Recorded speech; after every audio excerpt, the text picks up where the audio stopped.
It's a big world out there. Welcome to Bigfoot's Wilderness Podcast.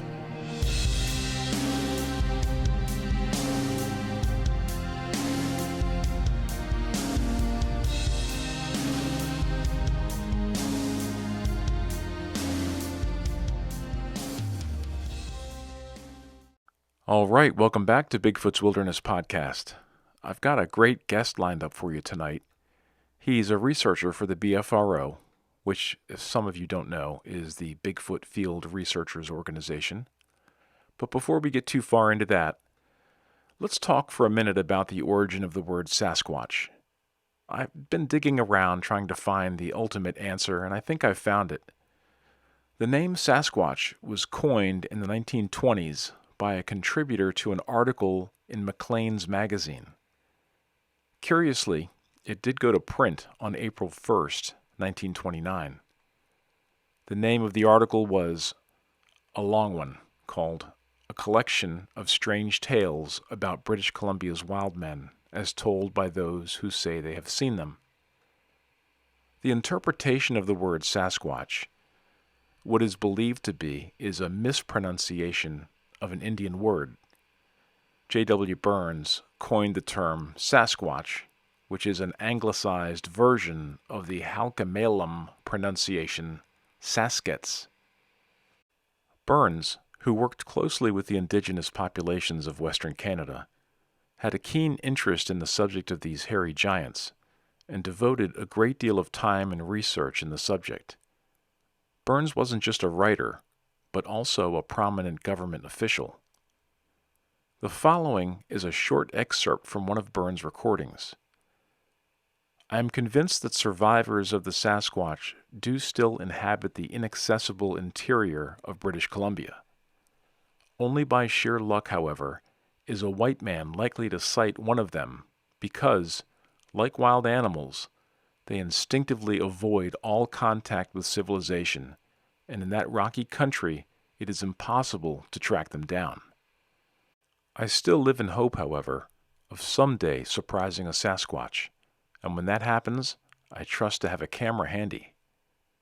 Burns' account quickly popularized the age-old legend, cementing the term Sasquatch in the consciousness of the residents of Western Canada. Since then, additional iterations of the myth have surfaced all around the world. And there you have it, a little background on the word Sasquatch. So now that you've got that little bit of information tucked away in your brain about the word Sasquatch, let me ask you another question. Do you know Squatch?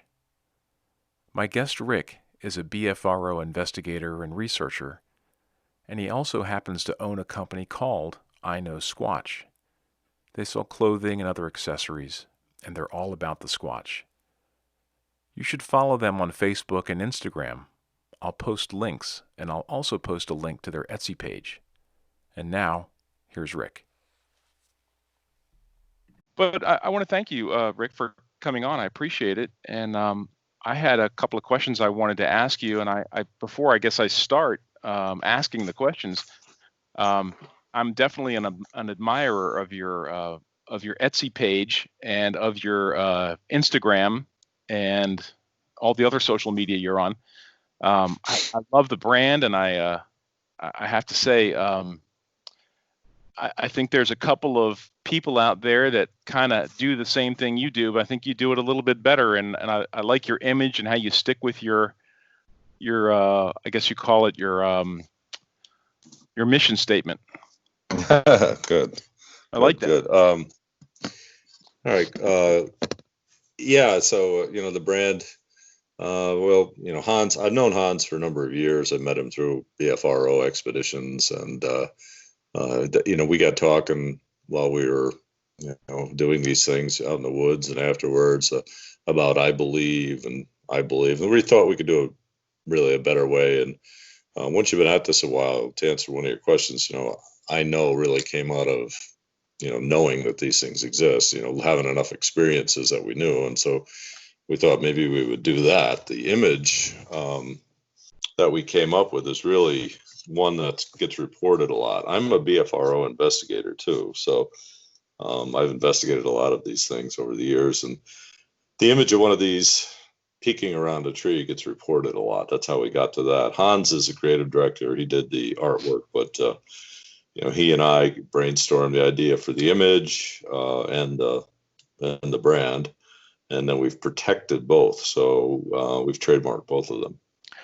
I don't know if we actually mentioned I Know Squatch, IKS.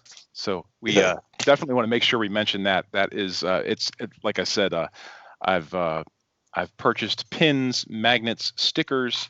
I haven't gotten a shirt yet. I have a problem. I'm a 2X, and some of your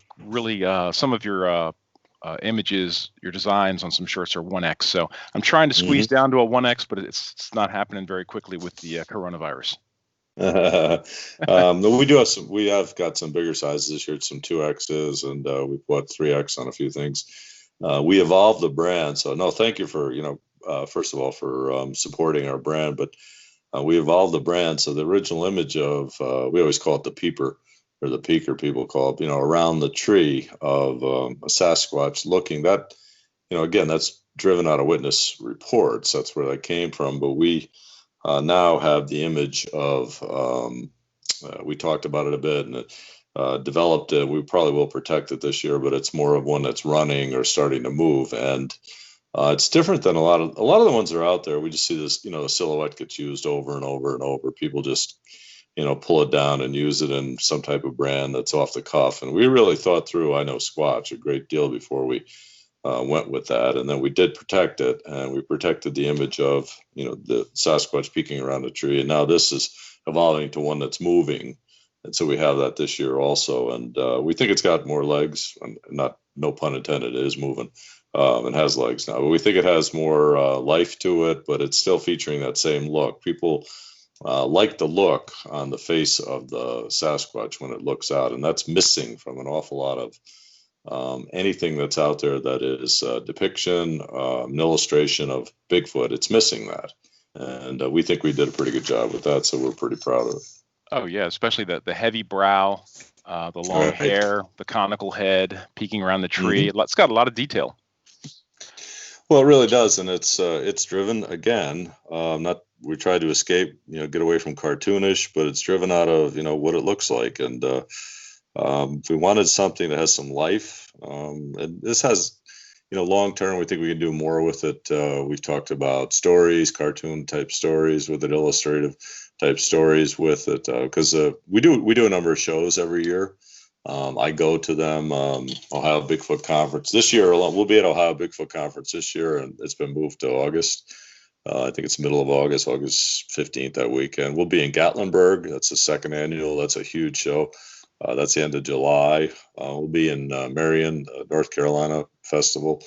That's a big show. All three of those are very big. And I think we're going to Hanobi out in Oklahoma too this year. But last year, I think we had 6 or 7 of them. We'll do whatever we can fit in this year, but response to the brand, response to I Know, as opposed to everybody using I Believe, it's been great. We've had great response with it. You sent me a note about our sponsoring a race team. Yes, we are with KSK Motorsports. I Know Squatch Racing for the last 5 years.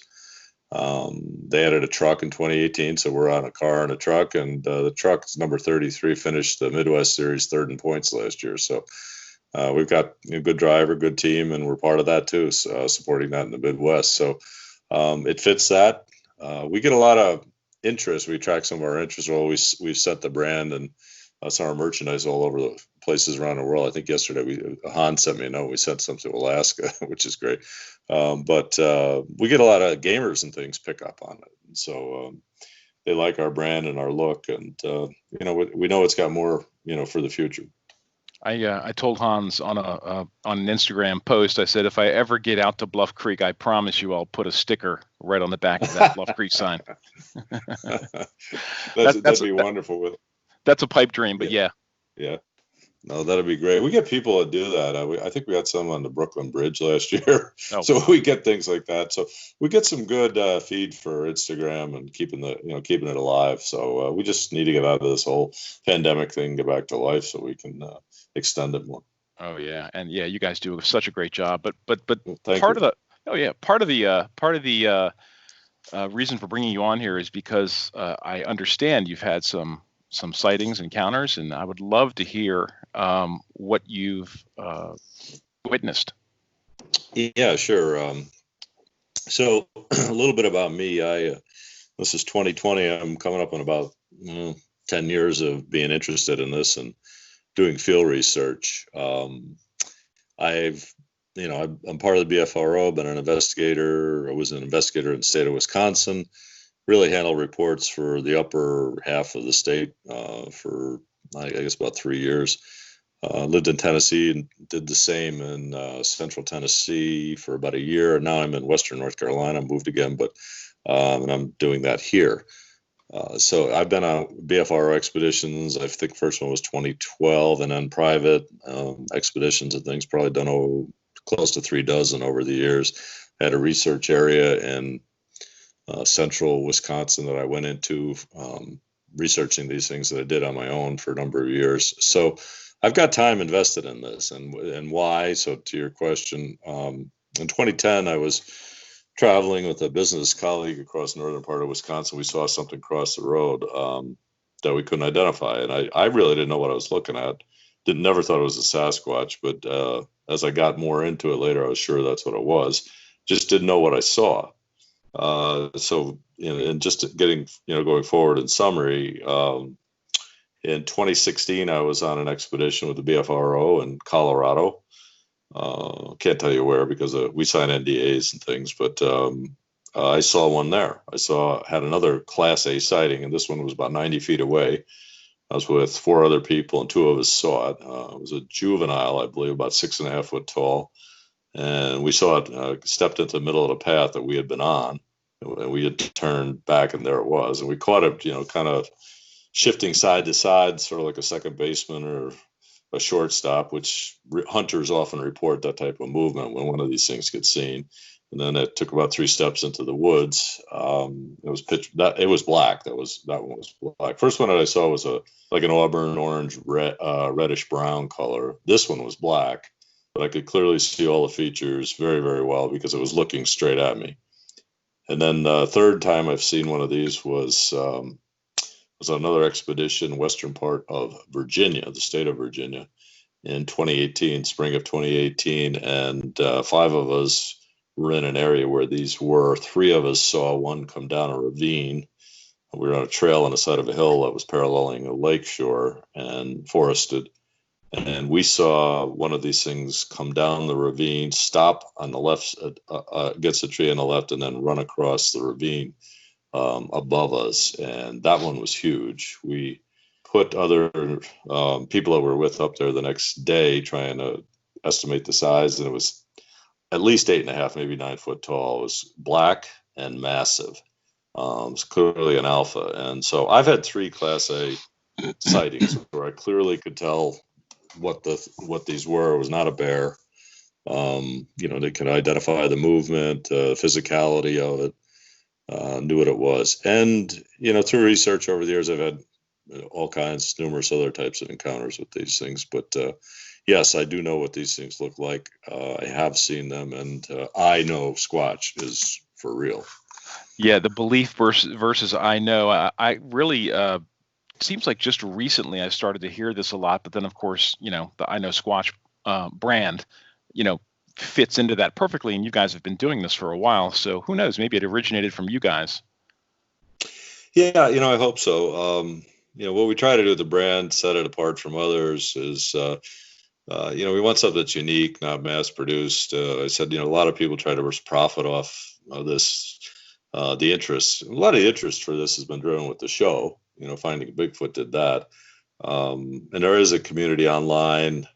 There's a lot of people online that follow this, but there's a lot less people that are actual researchers or get out of their abode and get out into the wilderness and try to find these things or put them in a position where these things can find them. And, that's the difference, I think, with us, both Hans and myself, partners. We've spent a good amount of time out in the woods doing this, whether it's on expeditions or, private on our own. I've spent a great deal of time in research on these things. And, I can speak with confidence in actuality. I haven't been around these things and witnessed them. Do you have when I look at your logo, and again, I think you offer a lot of detail, but it's still so hard to tell the difference between man or ape. So I guess there's two questions that kind of go together. Do you believe they're physical, totally physical, natural, or something else? And do you believe they're a hybrid, a man or an ape, or something else, if that's possible? And it's kind of a complicated question, but since you've seen three, I've seen one, but you've seen three, and again, you've taken so many reports, probably, you may have a better idea of what they are. Yeah, so that's a great question, and it's fascinating because in the interest leading to research, dedication that people put into this, it seems to fall into one of the two camps. Is this a physical being? And if it is it an ape? Is it an ape derivative, or is it human? What about the DNA? What does that tell us? That's the whole physical branch. Or you can go down the other side of the page and say, well, no, these things are, and a lot of times in this area, it's called the woo camp, quote unquote, but there are non-physical, spiritual, paranormal type things that go on with this, and must be an interdimensional being that's crossing over from another dimension that has the ability to be there and not be there simultaneously, et cetera, et cetera. So, it does seem to be there's two camps. I've probably read 60 books on this topic over the years. So I'd encourage anybody that's listening to your podcast to spend the time doing the homework. Don't just get online in any of these groups and have dialogue, because there's a lot of naysayers out there. There's a lot of opinionators and a lot of people that haven't done the research. And whether it's reading the books and doing it that way or getting out in the woods and trying to understand this, you got to dedicate some time to it before you can form an opinion. So I've dedicated that time. And at this point, the answer to your prior question, all the questions, is yes. The Native Americans would refer to these things as forest people, but always would say they're spiritual, and they have abilities that are beyond the physical realm. I've taken witness reports where they were, standing and staring right at one of these things, and then it was gone. You got to understand too, one of the things for us, Mike, we get limited by our senses. All right. So we have 5 senses and we rely on those for everything. But if this is a creature of the forest, a phenomena that, is physical, but also has other abilities, maybe they're beyond our senses. So I think I have respect for all of this as evidence. What we don't have always is proof. But, if someone has a paranormal type of encounter with one of these things and reports, there it was, I was looking at it, then it wasn't there. And, but I still knew it was there, and I felt, I had to run, I had the fight or flight response, but nothing was there, or someone casts a footprint that was left from one of these things, that's more physical type evidence, or records a howl from one of these. It's all evidence. And, I think we should regard it as such. We're still building up evidence on all this, and in the end, the debate will continue as to what constitutes proof. So I believe these are forest creatures, forest people. I believe they've been around a long time, and I tend to follow Native American belief on this, not as lore, but as actual accounts of. I do think these things have a physical nature to them, but also have abilities that are paranormal. So, do you? I didn't ask you this, but I was going to ask you this if it came up. But since you mentioned spiritual, do you believe in the mind speak? Do you believe that's a property or something that they can actually push towards someone? Have you ever experienced it? No.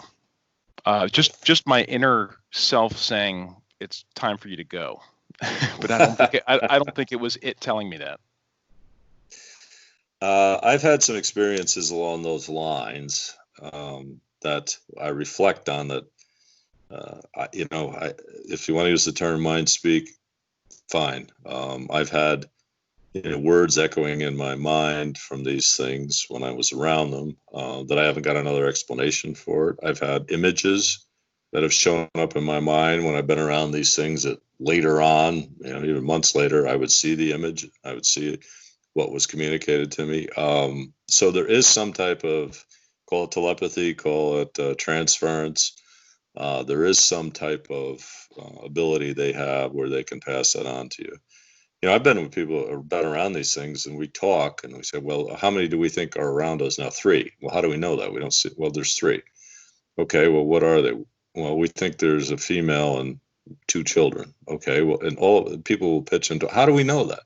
But a lot of us are getting the same image, same impression of what's going on. So there are abilities with these things that are beyond, what we can do. And they're doing it. They're tapping into those. Maybe we had these abilities at one time years ago, and we just don't use them anymore. But they're tapping into something and able to do some things. Why not telepathy? Why not able to? If that helps them remain stealth and out of reach, so be it.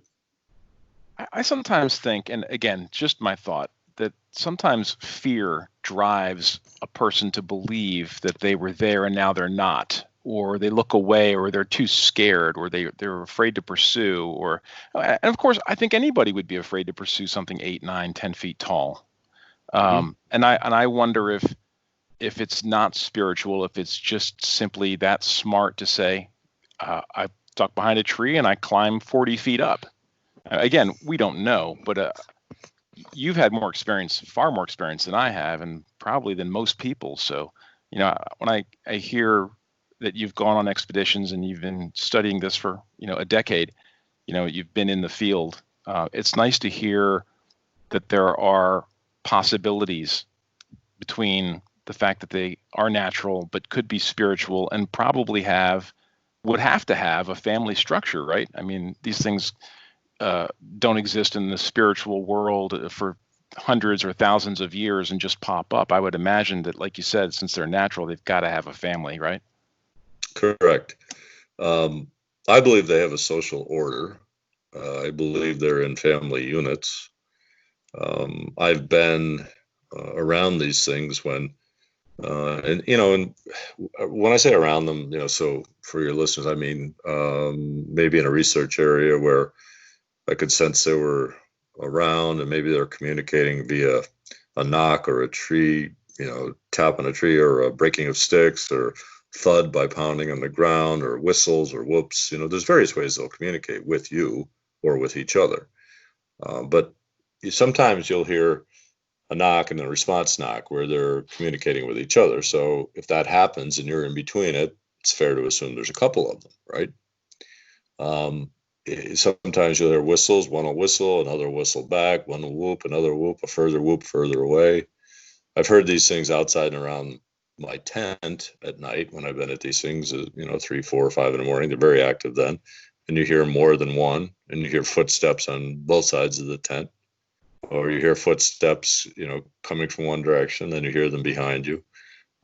So I've been around them enough to know that, they're not solitary. So the whole thing, the idea of a Bigfoot historically, hey, that's a thing.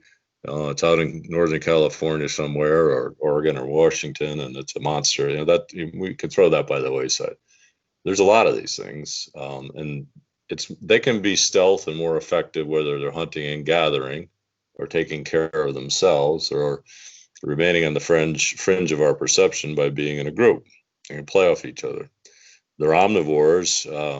I think they eat what's available, whether it's animals like deer, or toads and frogs and small type thing, mollusks, or it's taking things from farmers' fields, or eating black walnuts, or tubers. I mean, they're going to eat what's available, and being in a group helps them with that. And I think being in a group is, for them, works in a number of ways. But I've experienced them in groups. I've experienced them being around. I was in a couple of situations where I knew there were as many as a dozen or more. Another situation where there was 6, maybe 8 around us, and you could hear, because they take position, they're almost military sometimes around you. They will surround you at all 4 compass points. They will be down the road you're going and on the road or trail you're on from behind. So they're not crazy. They keep an eye on you, and being in groups helps out also. Have you found any to be aggressive? Yes. Like in the fact that they're throwing things at you or growling or vocal? Yeah. Yes and yes. Those are good answers. That's the other thing that strikes me is something that's typically over 6 feet tall and could be, like you said, up to huge, which is, I'm guessing you're thinking 8, 9, 10 feet tall. How does something like that stay so elusive, which is something that no one seems to understand? You know, the George Washington National Forest in Virginia, because I'm in Virginia, is like is something astronomical, like, I don't know, over 100,000 acres. It's enormous. It may be more than that. And you just, I'm sure that a human being hasn't touched every single part of the George Washington National Forest. And then you think about planes that go down in the state of Washington or Oregon in that wilderness, or cars that roll down a hill that aren't found for 27 years. That was a news article that just popped up the other day. A car, a Porsche, that flipped over, was stolen and was rolled over on a mountain. It just disappeared off the face of the earth. It was just found the other day, and it was down this crevice for 27 years and never found, never detected. Well, yeah, so your point is valid too. And so first to the size thing. Size is relative. So, a tall human for us, an average male is what, 5'10", 5'11". We have basketball players over 7 foot. We look at one of these things and say, 6, 7, 8, 9, 10 foot tall. I think Dr. Meldrum's got he's got a pamphlet you can buy out there that has a depiction, an illustration of an ape standing next to a man, arms outstretched, and Sasquatch above it, and that gives you good perspective on the relative size of them all. But again, we're talking about bipedal upright hominid. Human beings versus relic hominid, I think he calls it a lot of times. It's still all relative. The woods are a heck of a lot bigger than us. I was in an expedition over this past weekend in Tennessee, and we had a learning session about the national forests, national parks, state forests, state parks. And, there are 188 million acres of national forest in the United States. So that's enormous. Yeah, I'm sorry, somebody just beat me on Facebook. But 188 million acres, okay? The national parks constitute 84 million acres. So, you think about where we, as humans enter these things or cross these things or go around, maybe we crisscross with some 2 tracks or trails, that sort of thing, but we're not in every part of these. And then there's private land. So if they want to be hidden, regardless of size, they can be. There's plenty of places for them to be. I took a hike with a friend of mine this past weekend to a place called Pleasant Grove, which is part of Southern Virginia, Palmyra, Virginia, and we did a little hike, and we weren't able to go into certain areas because certain places were private, and we found. I didn't really find them. He had found them prior to me and showed them to me, but there were stick structures all over the place. Do you believe there's some sort of a similarity or some sort of a possibility that Bigfoot is making these structures, or do you think that it's just a fluke? The tree just falls a certain way and that's the way it is? So I'm glad you brought that up. So the answer to that is yes. I do a lot of talks at these conferences and things about that subject. And I have I'll be glad to send it to you, so you can send me an address, email it to me. But I have them in my 3rd edition printing of a field guidebook on how to identify these things.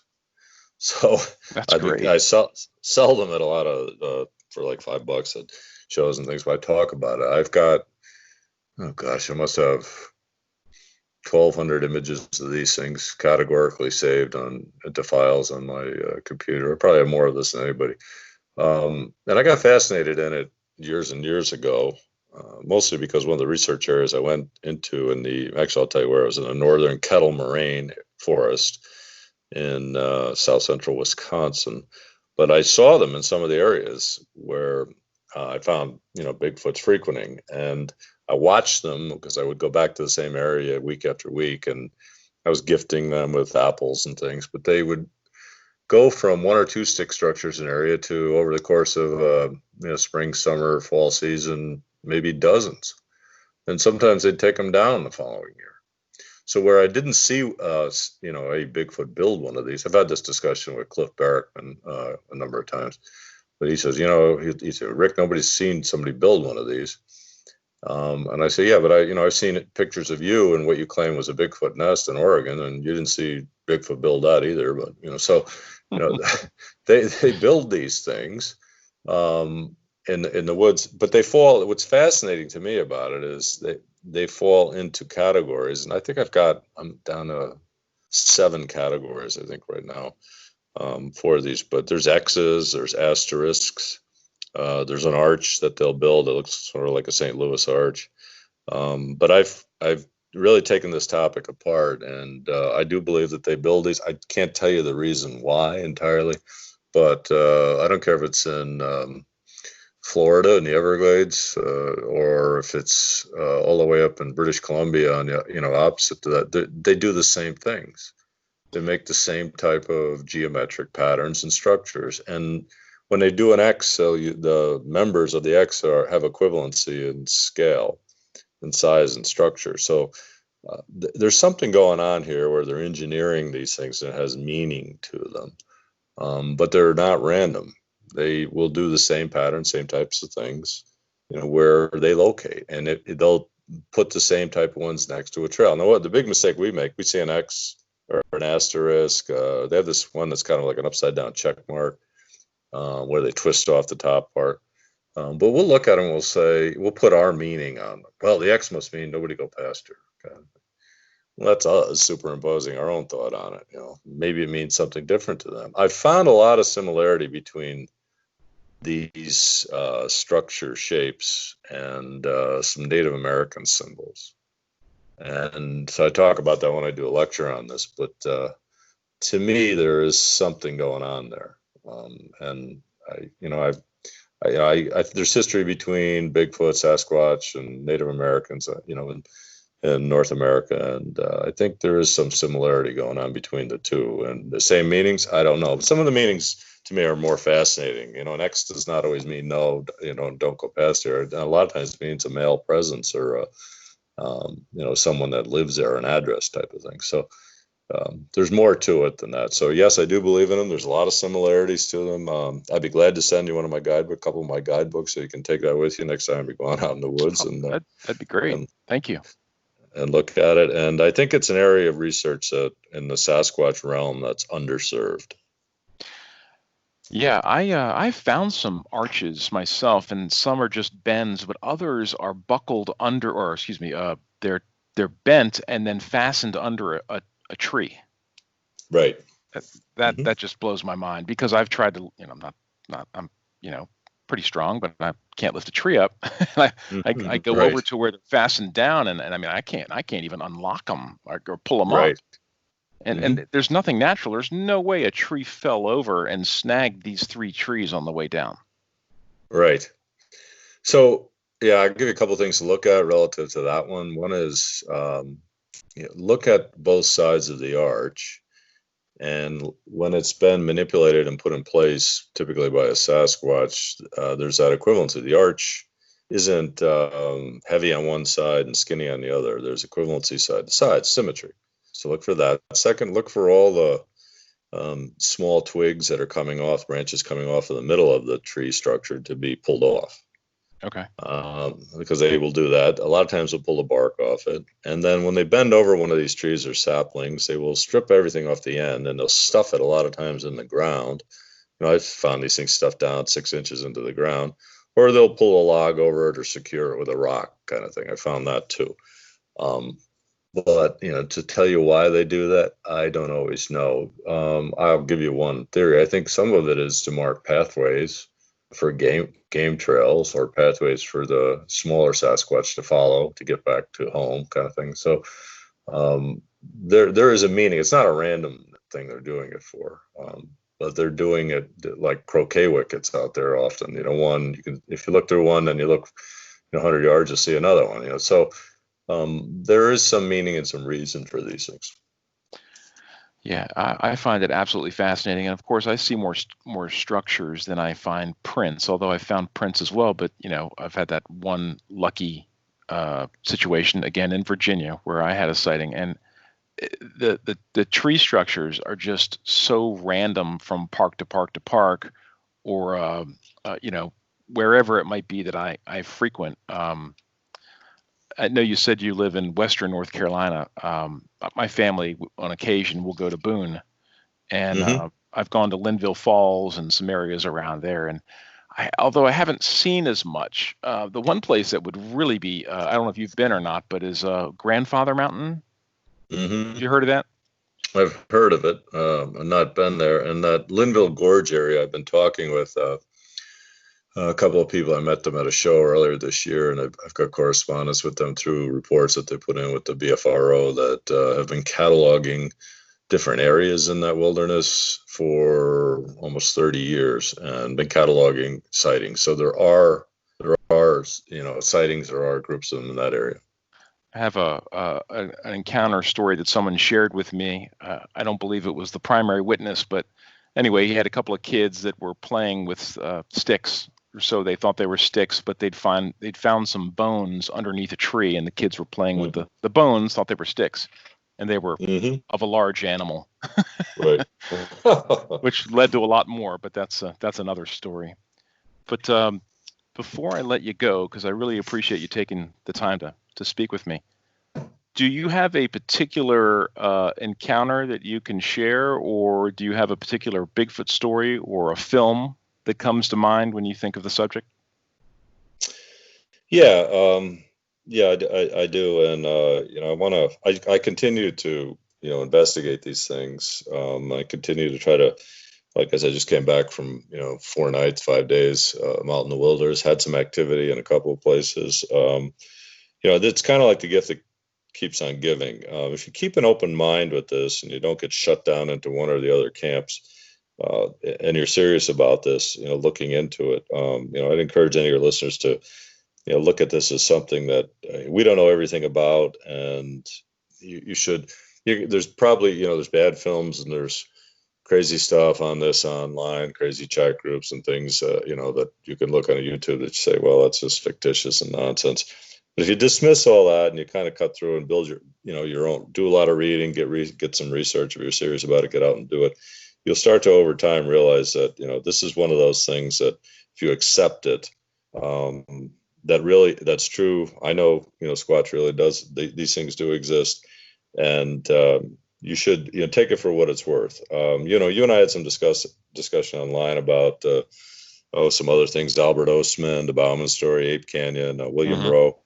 Any of the things that people want to look into on those accounts, whether you're reading about it or you see something online, I think all those are legit and they're good ones to look into. William Rowe's account, the detail he put into that, come on.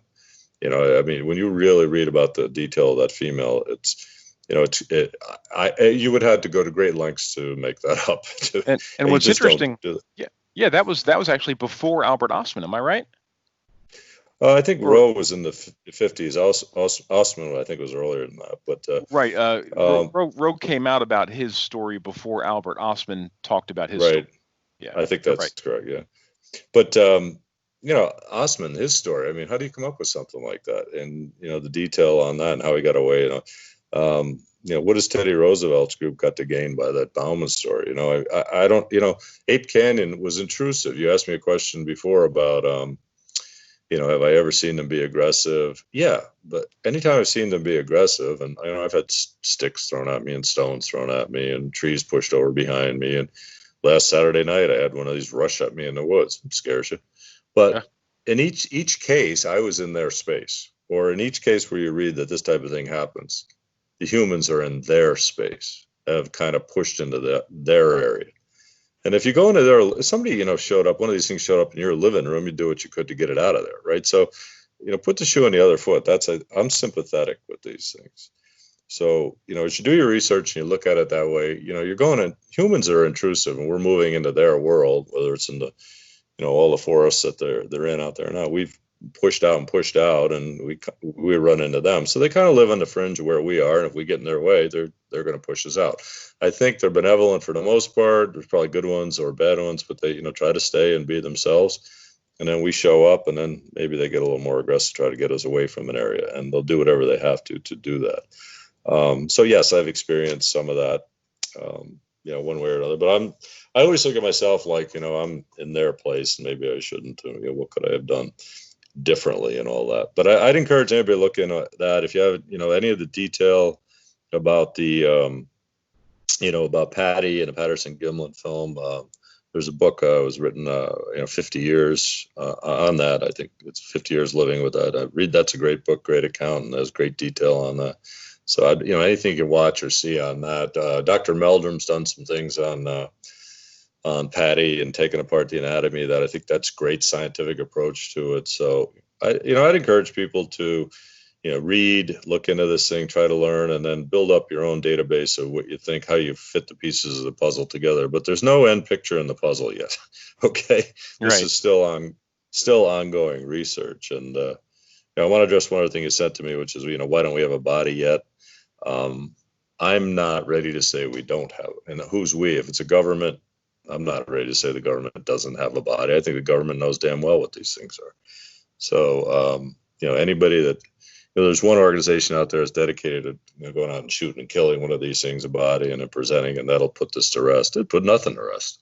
Right. It would be shut. Yeah.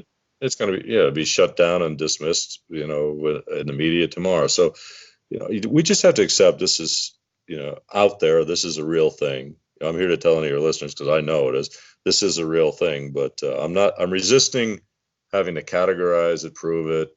I'm resisting dismissing others who relate experiences to it. And I think you just keep taking it all in. And, it's a learning that will proceed. It's a learning that's expansive, and it's not done yet. Do you remember or recall a guy by the name of Nathan Rio who had a YouTube channel? Does that name ring a bell? Vaguely. Yeah, I think so. He was a he was a big proponent of not staying on the trail. Get off the trail, and if you get off the trail, you may find something. But if you're just one of those people that just stays on the trail, what you'll see will be minimal. So I don't know. How do you feel about that?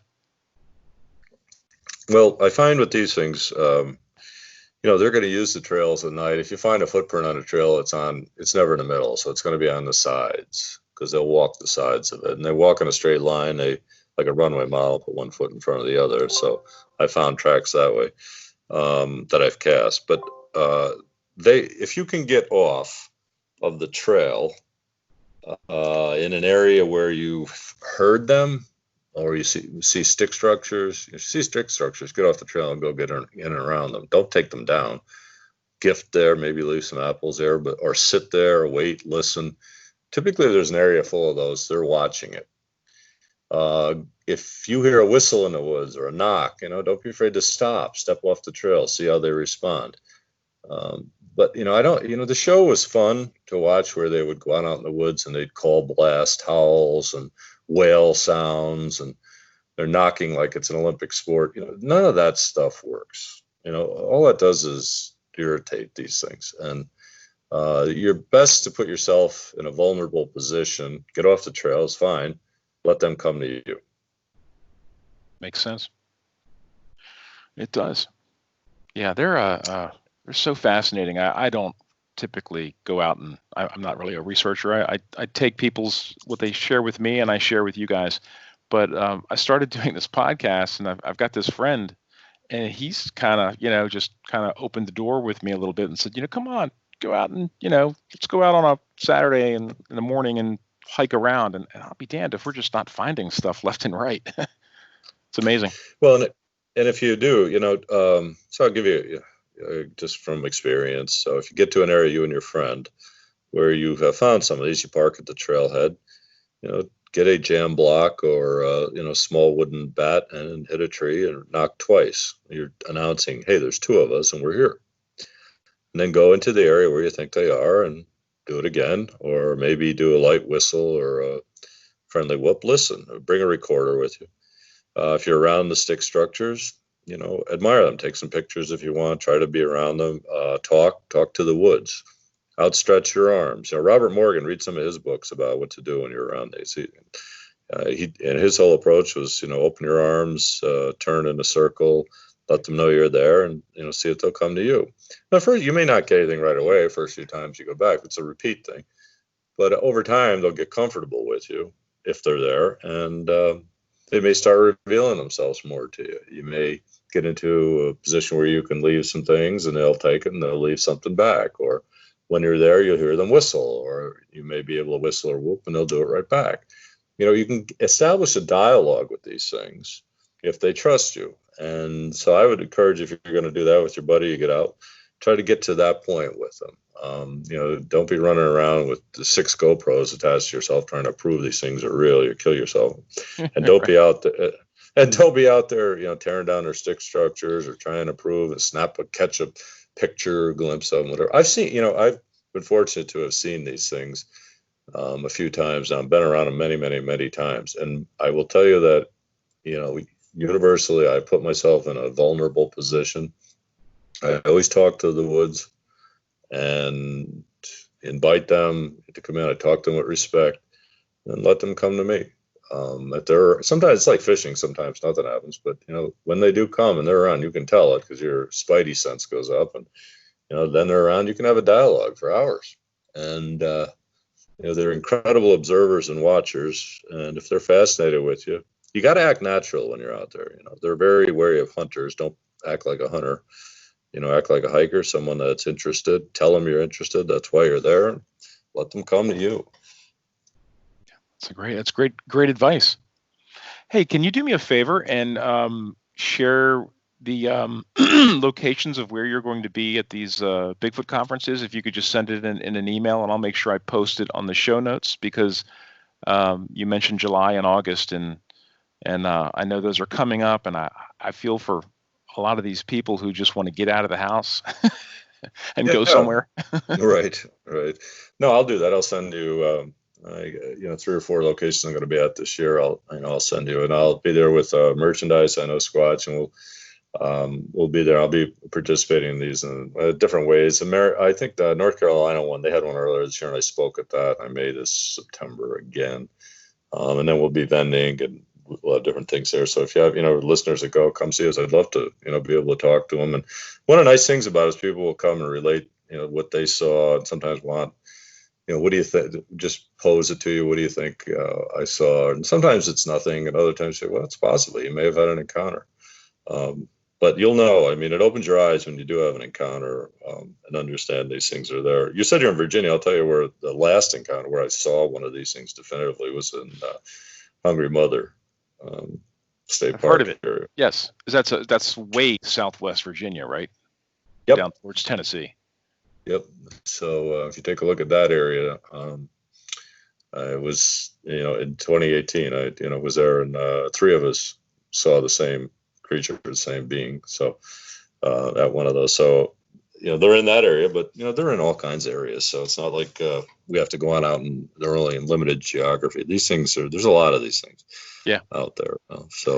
But that was an area of Virginia I did see them. But I will send you where I'm going to be this year at these different conferences, and I'd love to see people come on up and check out our merchandise and talk to them about any topic related to this. I think you'll get a few people, and maybe they'll even ask if you've got double XLs for me. Yeah, I will. I'll make sure we get some. Either Hans or I'll make sure you go. That's okay. I'm just kidding around. I really do appreciate you taking your time, and I didn't really know that you were in the BFRO, so it makes the fact that you've had so much experience, not just by yourself, but with groups of people who've seen the same thing you've seen. It's pretty amazing, because what gives you more credibility than having multiple people see exactly what you just saw? Well, yeah, actually, I've caught glimpses of these things at some other times, even shadow type figures moving in the forest. And what was that? But I'm not talking about those. The 3 times that I can definitively say had a Class A encounter where I saw the, features of this. I could tell you the arm movement, leg movement, what the face looked like, the head, size, shape, etc. Each time, someone else or more than one other saw it with me. So, my wife will always say to me, "See, that's great. You've got corroboration. I believe you because somebody else saw it too." It's true. Yeah, she's right. Yeah, she's right. Any good skeptic will say that, and I think that's the case.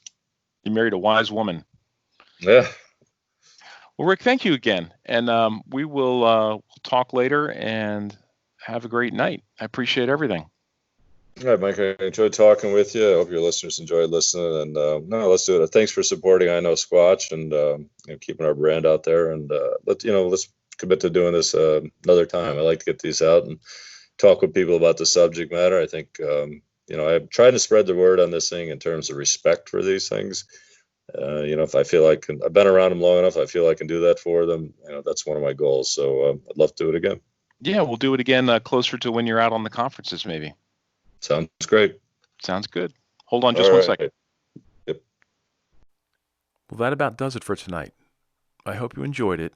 And by the way, be on the lookout for Bigfoot's Wilderness on your favorite podcast. We've got them covered. Apple, Google, Spotify, and everyone else in between. Have a great night.